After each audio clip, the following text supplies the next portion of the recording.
Assalamualaikum dan salam sejahtera semua. Selamat datang ke TV Kios, saluran pembelajaran herba untuk anda.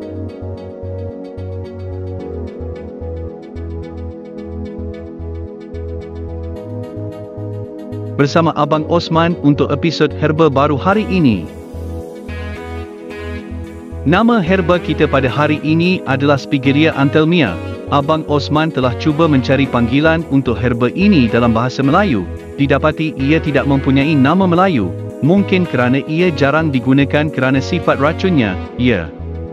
Sememangnya pokok ini beracun dan seringkali digunakan untuk perbuatan jenayah.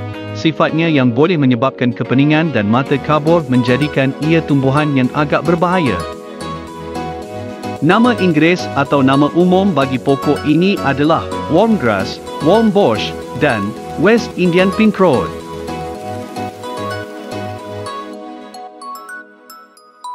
Spigeria anthelmia berasal dari Amerika tropika dan subtropika, tetapi ianya sudah tersebar secara meluas secara semula jadi di Afrika tropika, Indonesia dan Malaysia.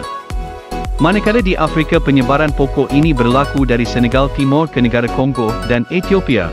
Ini menunjukkan bahawa pokok ini sangat cepat tersebar secara semula jadi.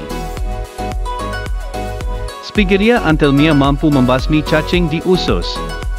Kedua-dua akar dan daun adalah bersifat anti-cacing. Di Amerika, Spigeria anthelmia dikatakan sebagai salah satu pembasmi cacing terbaik dan terkenal sebagai ubat melawan serangan kekejangan dan saraf. Ia juga digunakan untuk menyebabkan transpirasi, manakala rebusan tumbuhan ini digunakan terhadap seriawan dan hipertensi.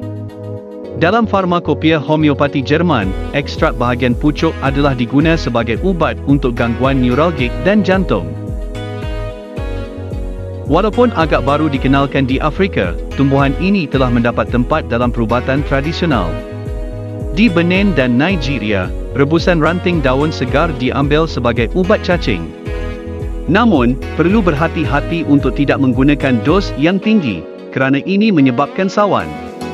Kerana ketoksikan tumbuhan, adalah penting untuk meminum air yang banyak sejurus selepas rebusan daun ini diambil untuk merawat jangkitan cacing. Beberapa kes maut telah dilaporkan, terutamanya di kalangan kanak-kanak. Di Kongo, rebusan tumbuhan ini dikumur untuk merawat sakit tekak dan getah tumbuhan disapu secara luaran untuk merawat sakit di dada. Di samping itu, tumbuhan ini yang segar berfungsi sebagai racun tikus. Tumbuhan ini bersama buahnya yang dimakan dalam kuantiti yang banyak adalah beracun kepada lembu. Ia boleh menyebabkan kematian 2 hingga 3 jam selepas tertelan. Walau bagaimanapun, pengambilan rumput lain yang mencukupi, boleh mencairkan dan meringankan kesan toksik pada lembu tersebut. Spigeria anthelmia mengandungi alkaloid quaterner, yang paling banyak ialah spigantin, dan ryanodin. Kepekatan alkaloid tertinggi terdapat pada akar dan kulit buah. Spigantin dan ryanodin adalah bersifat kardioaktif yang mempengaruhi pergerakan otot jantung. Kesannya dicirikan oleh kelewatan dalam perkembangan dan penguncupan otot jantung. Pecahan ekstrak etanol dari bahagian pucuk telah diuji dalam ujian saringan. Kesan penurunan tekanan darah dan penurunan degupan jantung dalam kucing dan tikus yang dibios telah dilaporkan. Selain itu, ia menyebabkan penguncupan usus pada guinea pig dan tikus. Infusi bahagian pucuk yang digunakan secara intravena pada tikus menghasilkan peningkatan tekanan darah yang bergantung kepada dos ekstrak tumbuhan dan membawa kepada mabuk maut akut dengan tanda-tanda kemurungan kardiopernafasan. Ekstrak etil asetat bahagian pucuk telah menunjukkan kesan mendorong kepada kelumpuhan kepada haiwan. Ia mengurangkan amplitud kedutan dan meningkatkan tonus otot rangka secara in vitro. Kesan overdosis ubat Spigeria anthelmia pada manusia termasuk mabuk, pening, kecelaruan, pembesaran biji mata, muntah dan sawan. Spigantin dan ryanodin menunjukkan aktiviti antifedan terhadap beberapa kumbang. Di samping itu, aktiviti anti serangga juga dapat diperhatikan.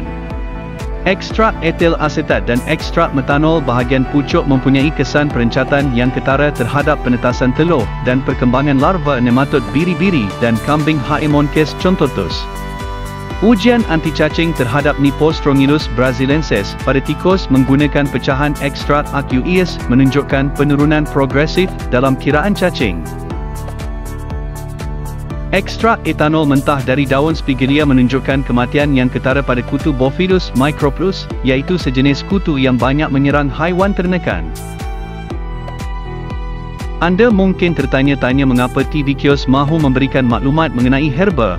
Tujuan yang tak lain tak bukan adalah untuk mencari herba yang mempunyai kepentingan ekonomi. Maklumat seperti inilah yang akan membantu pendengar TV Kios untuk menambah pendapatan. Tahukah anda bahawa di internet, tumbuhan Spigelia anthelmia kering berharga $31 per kg, akar kering $62 per kg atau $44 per kg untuk kuantiti yang lebih besar. Benih dijual pada harga $6 setiap 100 biji. Kepada mereka yang bersungguh-sungguh mahu berniaga di internet, bolehlah anda mencari peluang untuk berniaga tumbuhan ini. Pada waktu kini apa sahaja boleh diniagakan, asalkan ada kesungguhan. Apa sahaja boleh dibuat, hinggakan angin di bukit pun dibotolkan untuk dijual. Tetapi negara kita kaya dengan sumber alam, jangan anda sia-siakannya. Sekian sahaja dari TV Kios. Subscribe-lah TV Kios untuk lebih herba.